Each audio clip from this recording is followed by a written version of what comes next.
दोस्तों, भूत प्रेत से संबंधित घटनाओं में ज्यादातर घटनाएं रोंगटे खड़ी कर देती हैं। तो कुछ इतनी मार्मिक होती हैं कि दिल भर आता है।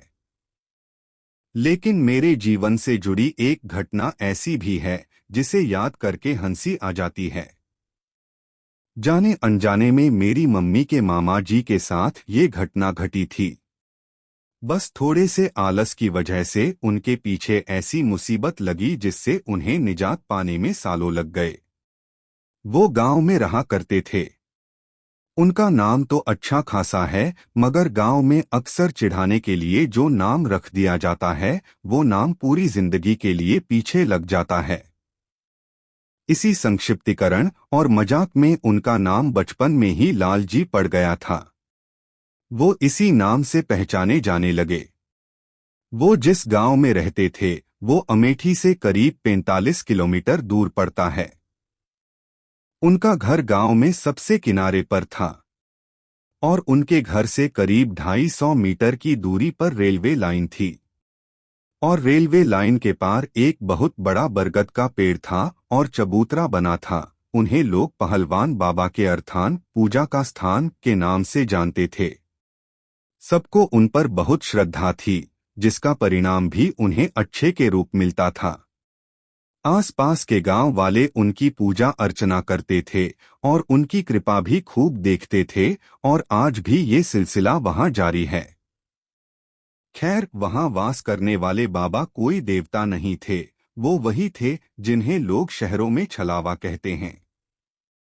लेकिन एक बहुत लंबे अंतराल से वो वहां वास करते हैं, इसलिए वो बहुत अधिक शक्तिशाली हैं। उनकी पूजा जो करता है वो उस पेड़ पर लंगोट और दारू की एक बोतल चढ़ाता है। भूत प्रेत बाधा से ग्रस्त व्यक्ति वहां जाकर ठीक हो जाते हैं। लाल जी भी उन्हें बहुत मानते थे, मगर वे थे थोड़े आलसी किस्म के।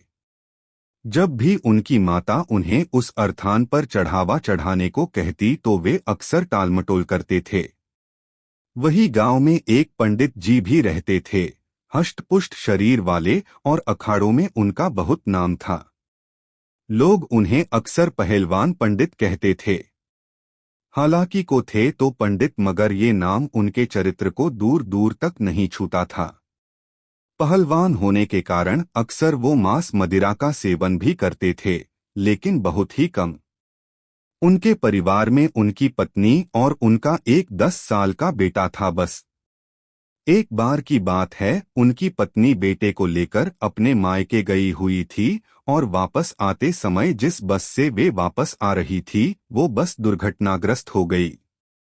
उनके बेटे ने वही दम तोड़ दिया और उनकी पत्नी 3 दिन अस्पताल में जिंदगी और मौत से जूझने के बाद चल बसी।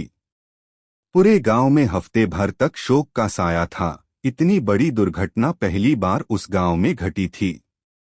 पहलवान जी के घर लोगों का तांता लगा रहता, वो अपने होश हवास से खो बैठे थे। आसपास के जानकार और मित्र आकर उन्हें खाना पानी देते, वरना वो खुद खाना पानी भी नहीं लेते थे। हफ्ते भर बाद धीरे धीरे गांव के लोग अपनी अपनी दिनचर्या में वापस लौटने लगे और उधर पहलवान जी ने जब खुद को संभाला तो शराब और नशे में डूबे रहने लगे और अपने मित्रों और रिश्तेदारों को भी उन्होंने जाने के लिए कह दिया और अकेले रहा करते थे। पूरे दिन पूरी रात वो नशे में डूबे रहते थे।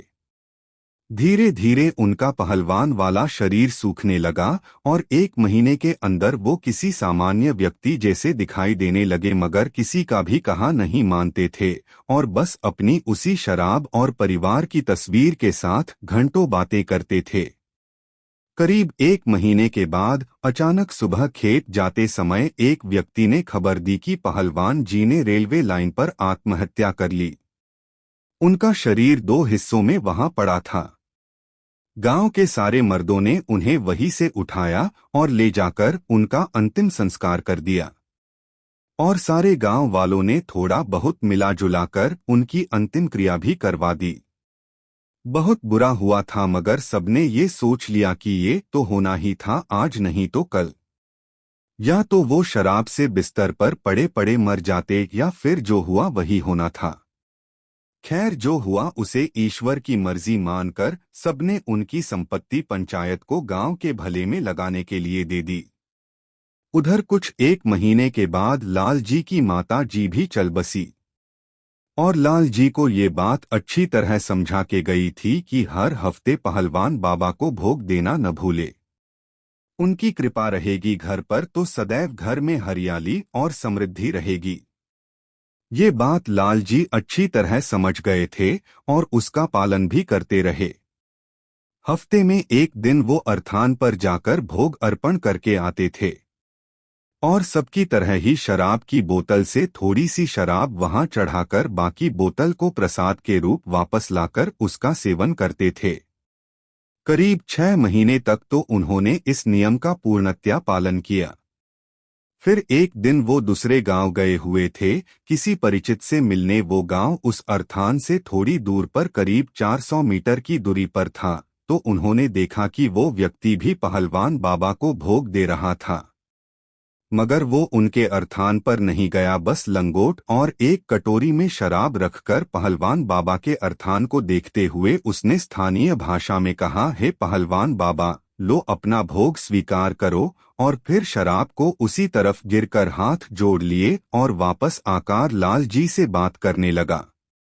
लाल जी ने पूछा कि क्या इस तरह से बाबा भोग स्वीकार करते हैं?